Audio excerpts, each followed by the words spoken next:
Welcome back to the Onebar and Lupagus show. I am Lupagus. It is time.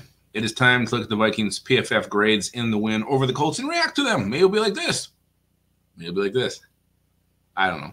It probably won't be that dramatic, but something we look at every single week because just I like to match this up with how we see the game, who our studs were, who our turds were, and see if they're even close. Sometimes they are, sometimes they are not. I'm also just pulling up the box score real quick.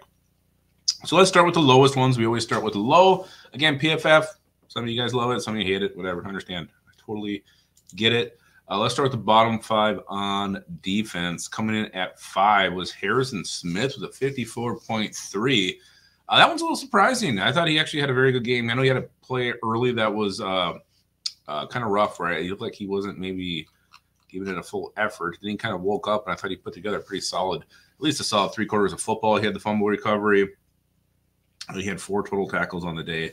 I thought he was fine. Again, so I'm a little surprised that the 54.3. Jonathan Bullard with a 51.6. And yeah, I mean, early they were getting yards on the ground, but the run game defense is actually pretty good. So I think Bullard has something to do with that. But 51.6 does seem a little bit on the low side. Jerry Tillery at the 47.8. I remember seeing him actually on a lot of tackles that were going up the middle. So, again, I would expect that to be a little bit higher. I mean, we did hold him to like 60 yards rushing. So, yeah, I don't know. Whatever. Seems low. Kamil Grazier-Hill was the second lowest rated defender on the Vikings with a 40.7. I don't even remember seeing him out there, so I know they have to have a minimum of so many snaps. I don't remember seeing Kamu out there a lot, but I'll take their word for it that when he was out there, he was horrible. He was absolutely horrible, apparently. And the lowest graded defensive player is our boy, the Ginker, 35.8. This was kind of his second quiet game. I know he didn't have any sacks last week. I do think he had a lot of tackles last week. But the Ginker, 2 tackles, 1 quarterback hit. But apparently PFF thought he was just awful, giving him a 35.8. Again, he had a quiet game, but it does seem low. He didn't stick out as being horrible. Just maybe a little bit quiet. Just quiet. All right, let's go with the bottom 5 on offense. Number 5 is your tight end, Johnny frickin' Munt with a 58.7. Actually, one of his better grades he's had. He's had some real stinkers, but the dropped ball in the end zone. He was a pass he should have caught. Darnold put it in there perfectly. Yeah, he had to kind of dive for it, but you got to make that catch. You're an NFL tight end. Catch the damn ball, Johnny. Trent Sherfield came in at 4 with a 57.3. Again, you look at the amount of snaps he had. I remember seeing him out there at least one point. I think he actually had a target in this game before Justin Jefferson. So whatever, 57.3 is Trent Sherfield. What do you expect? Left guard, Blake Brandel with a 52.9. I honestly would have thought this would have been lower. Brandel had a rough game and a rough go of it. I think Buckner was over him, destroyed him often and early in the game last night against the Colts. So Brandel, 52.9. I think it's a little high. That's a little on the high side. I would have thought that would have been lower. Aaron Jones with a 49.9. Curious what went into that. I mean, he was running hard. He caught 4 balls. He had almost 90 total yards. There's a couple times where he was just kind of stuck. Like the Colts defender came up, just nailed him really hard, right on the line. He didn't get the first down. I think that was twice. So maybe that's what they scored against him, but that's just a good play by the defender. I don't think there's anything Aaron Jones did wrong. And then your number 1, as far as the lowest graded offensive player yesterday against the Colts is weird. During the live stream, everyone was clamoring for this guy to get the ball. CJ Ham with a 44.0. CJ Ham, rough game, according to PFF. And again, when it comes to the offense, yeah, you see him go in motion every now and then, but I don't know. Maybe they put some of the pressure that he didn't pick up on him. Let's go to top 5 on offense. Number 5 was your right tackle, Brian O'Neill, 74.8. KOC called him out, in the press conference saying how great season he's having, one of the best since he's been here, if not the best. And he is. He's having such a quiet season because he's not, he's just being so good. No penalties. playing well. You forget he's even over there, Brian O'Neill. So well done. 74.8 makes sense.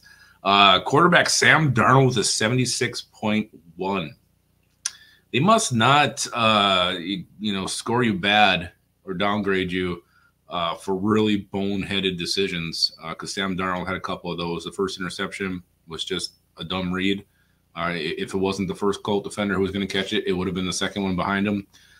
Just a horrible decision. And then later in the game, Jordan Addison wide open, streaking down the field, and he throws it to the other side of the field and gets intercepted too. So, he ended up with 290 in the air, 3 touchdowns, nice quarterback rating. But I would have put this lower. To me, that's way too high for what I saw from Sam Darnold. Just how bad those decisions were. Those are serious game-changing mistakes. And if I'm doing a grading scale, that is a major, major negative. It's going to outweigh a lot of positives that you do. So I would have put him lower. Justin Jefferson with a 79.1. Again, I don't know anything bad that he did yesterday. I don't know. I mean, he looked like one of the best player on the field. He threw a pass, caught everything thrown his way. I don't know. That seems low to me. 79.1 is absolutely ridiculous. Garrett Bradbury, our center, with an 80. What the hell? I did see when he fell over on the Darnold sack fumble bullshit. He was tripped by Ed Ingram. So that you can't put that all on Garrett Bradbury, but an 80 for a guy who constantly is getting thrown around. Okay. I don't understand that one. And then Josh Oliver, top scoring with a 94.3. That is well deserved. Josh Oliver, 5, I think, was for 58. The touchdown, he blocks like a beast. Josh Oliver, well done, well deserved. That makes sense. Again, some curious ones on the offensive side. Let's go to defense. The top rated guys. Number 5, outside linebacker, rookie Dallas Turner with a 71.3. Hell yeah, Dallas Turner. Nice seeing you out there. Get 26 snaps. You made your presence known. You're in there on some pressures. Again, just kind of a spark to this defense. Van Ginkel's having a quiet game. Turner comes in, immediately applies some pressure. I love seeing that. Jonathan Grenard was right, just a hair above him with a 71.5. 2 sacks at the end. Grenard's just so quick, so slippery, so slithery. He's like a slithery snake. I would have gone a little bit higher. Again, those sacks didn't come until the end. Would have liked to see something hit home a little bit earlier, but whatever, it's fine. Jihad War with a 72.2. He was in there on some plays. Again, I don't know how he's graded out higher than Grenard or Turner, but I don't know what goes into the grading scale. So that one to me is a little head scratching why he's higher than those two. Cam Bynum with a 77.1. What was Cam Bynum's stats? 5 tackles, pass breakup. All right. I didn't think he was horrible or anything, but again, I don't remember him sticking out positively during that game.